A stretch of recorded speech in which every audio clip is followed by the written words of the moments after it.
مواصلة لمحاربة ظاهرة الورشات السرية، تمكن أفراد المجموعة الإقليمية للدرك الوطني بأم بواقي من اكتشاف مصنع مختص في صناعة الأنابيب البلاستيكية الخاصة بالبناء.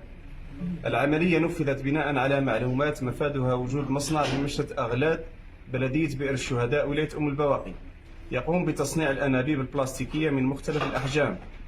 استغلالا للمعلومة تم التنقل إلى عين المكان أين وجد المصنع في حالة عمل، وهو عبارة عن مستودع به 3 آلات، الأولى خاصة بطحن البلاستيك والثانية خاصة بالخلط، أما الثالثة عبارة عن آلة صنع الأنابيب. صاحب المصنع لا يحوز على أي وثائق تسمح له بممارسة هذا النشاط. بعد التنسيق مع نيابة الجمهورية تم حجز محتويات المصنع، وهي عبارة عن مواد أولية ومواد مصنعة وكذا آلات. القيمة المالية للمحجوزات تقدر ب1.5 مليار سنتيم.